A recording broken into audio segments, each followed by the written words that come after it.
Okay. Um, Welcome back, guys, to German Accent Hours. Podcast from the Puddle. I'm your host, Joshua Knippe, and today we want to talk about a topic that is still rather hotly debated in certain circles. And that is, do feathers cause less scary dinosaurs? And I think this is a very important question and something that should definitely be discussed, and that's what this podcast will be all about. Okay, let's start with what usually happens. Why is this something that is so often comes up? Usually there are two types of people clashing together. Let's call the one side the paleo enthusiasts and the other side the dino enthusiasts. One side being more interested in paleontology overall, and the other side more interested in pop culture versions of extinct life.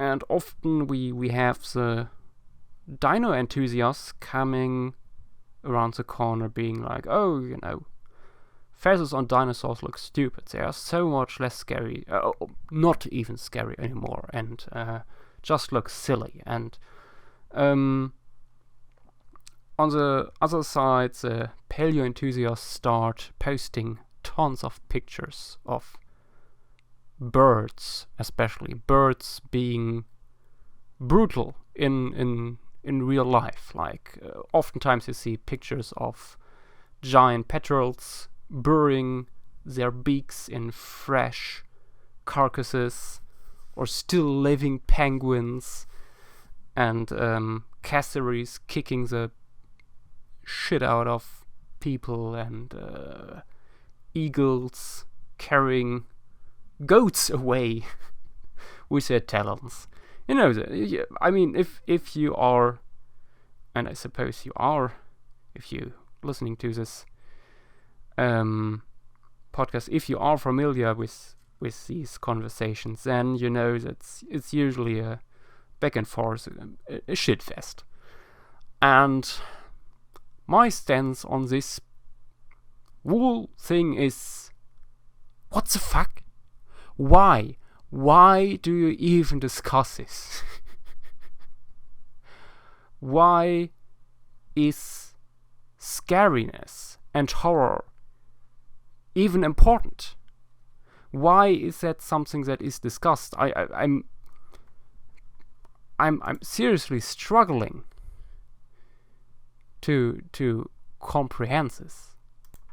And I shoot in both directions here. On the one hand, the dino enthusiasts for being obsessed with scariness. On the other side, paleo enthusiasts who, instead of calling out dino enthusiasts on their obsession, go in there and say, oh no, dinosaurs with feathers can be scary and can cause horror moments, And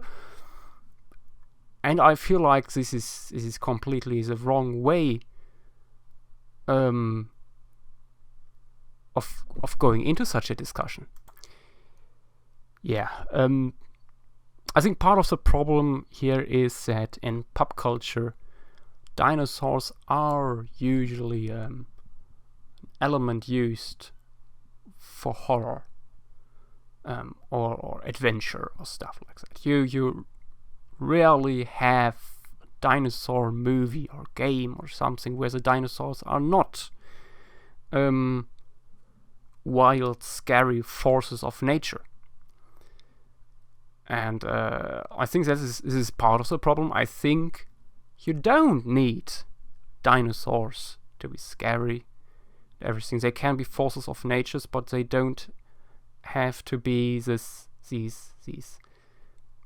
horror figures, these monsters. This is something we should grow out of by now, I feel like. Jurassic World, for all all the slack I gives these movies actually tries this a little bit. You see this in the first movie where we have the park and everything is basically under control until we get a new genetically engineered dinosaur in the mix. Now we have good versus bad dinosaurs, basically. But that's, of course, as one-dimensional as the other option, in a way. It's not really helping. Not much, at least, because there's a major parts of the public still sees this as a dinosaur, not as a generic fabricated horror monster that it is. Another problem I notice here is in a obsession with scary designs. And that's one of the problems with Jurassic World for me. On the one hand, they create this good versus bad narrative. On the other side, their bad dinosaurs are also extremely cartoonish in their evilness. Especially the Indoraptor. Oh god, Indoraptor. But yeah, the question is, if you want horror elements and dinosaurs in your movie or game or something, do you need scary dinosaurs? Is that really necessary to create horror? And the question is, no, you don't need to have scary dragons to create horror or fear or something. The horror begins when your creatures begin to do scary stuff.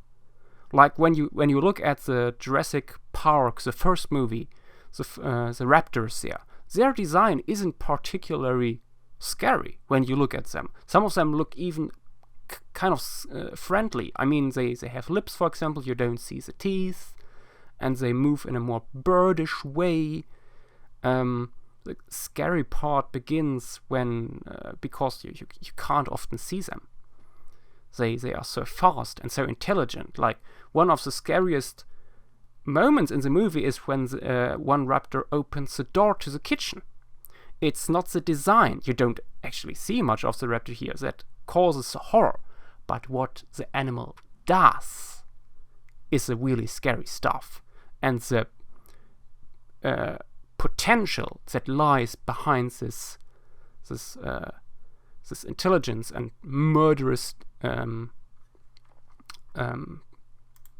abilities of those creatures, not how they look. So that's not really something we should be obsessed about, I think. And that's why I think all these discussions about, oh, feathered dinosaurs being scary is just stupid. Very plainly said, very stupid. And that's why I also think you don't have to sacrifice accuracy or scientific credibility when it comes to designing your dinosaurs for your horror stories. If you want to continue producing horror stories, that is. I think we had too many of these lately, and I would really like to see something new done with extinct creatures. I think I'm not the first one who noticed this. And the question, of course, that arises from this is, why do we still discuss this all the time? And why do we charge into these discussions? On the one hand, we have, of course, paleo enthusiasts being obsessed with scientific credibility. Which I think is not really a problem, since scientific credibility changes all the time. So we are much less dogmatic in that way, because we constantly have to adjust to new scientific data. And on the other hand, the Also, I don't really want to talk shit about Jurassic Park or Jurassic World fanboys here. But I think their huge part of why this comes often is that people that aren't too much into paleontology but are still interested in the pop cultural depictions and actions of dinosaurs see basically a second death of dinosaurs, how some people call it. We all grow up and realize at some point, oh, dinosaurs are extinct. And then for most people, the dinosaur phase ends basically, and they grow older and kind of, they aren't up to date on paleontology anymore as they were as kids. And when they realize that and see how their beloved childhood monsters turned into something that is beyond their recognition, they begin to lash out because they have an emotional attachment to this old picture, and they can't really see these new creatures as dinosaurs. Although we paleo enthusiasts, this wasn't really surprising.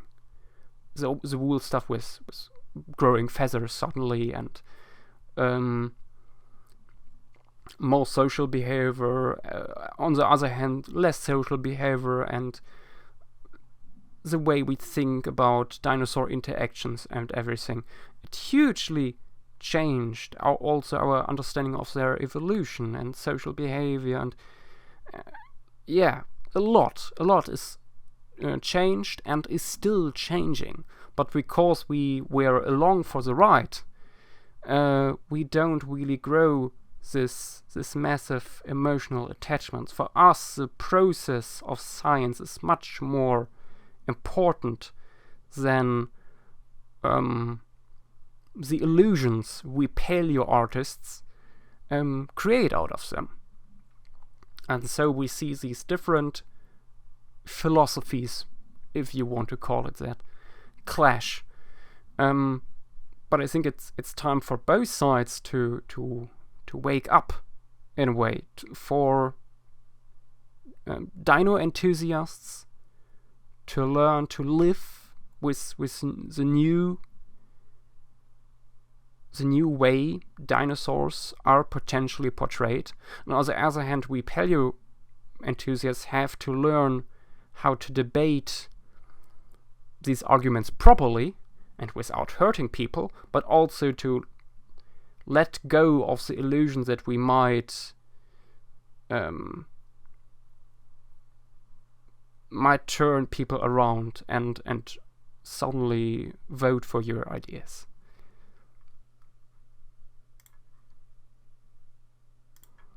Okay, this was the main part of the podcast, but now let's say you're a movie producer and want dinosaurs in your movie, and they should be horror elements. They should be protagonists or antagonists that are scary and do scary stuff, but they also should look scary. Would that be possible with feathers? And the answer to this, of course, is yes, it's possible. If you, under these circumstances, ask for it, it's totally possible for a more bird-like dinosaur to be scary.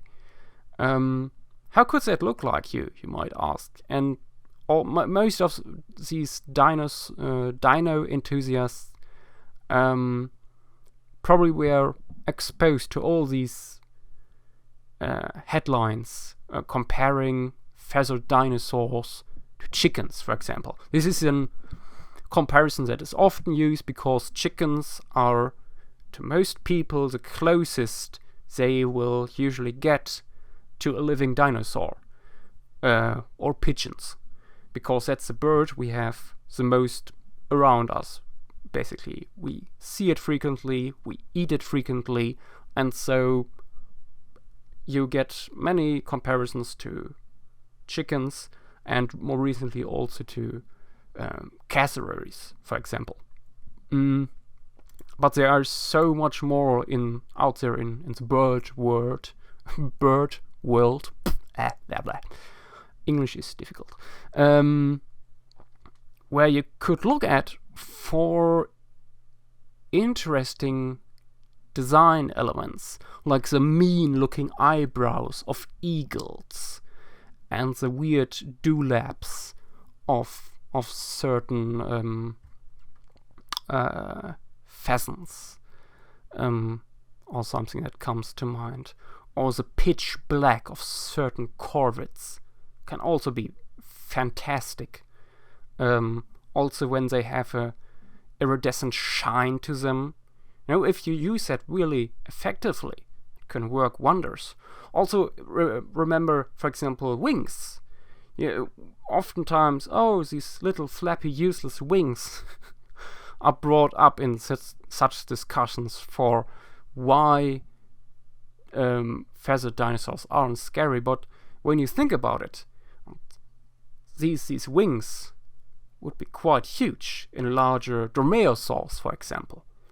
And while not be able to flap and fly with them, a dromaeosaur, a raptor, would still be very much able to use them very effectively, very visually. So here's acting scary, not part comes into play. So you can, when you look at the way birds today sometimes use their wings to look more menacingly, that can truly help. Also, scales have the problem that they can't really move much, usually. They elastic skin and everything, but everything else has to come from underlying osteology, like in frilled lizards or the Jurassic Park Dilophosaurus. With feathers, you don't have to invent these elaborate bony structures underlaying the skin, like in the Dilophosaurs. You just have to put some long feathers on the neck, for example, and the little muscles under the skin of a dinosaur or bird are able to ruffle them, creating a very similar visual effect. So you can actually do so much more with feathers when it comes to designing, because you have not only something to work with when it comes to color and structure, but you can also work a lot with volume and movement, much more than the movement of the body and the limbs. And I think this is a huge, mostly untouched potential, especially in pop culture. And I would really like to see someone try this. I will include here a few pictures of birds and feathered dinosaurs that will illustrate a little bit how I would imagine such display and scary behavior. Yeah. I hope you like this little rambling about this topic, and see you next time. Bye bye.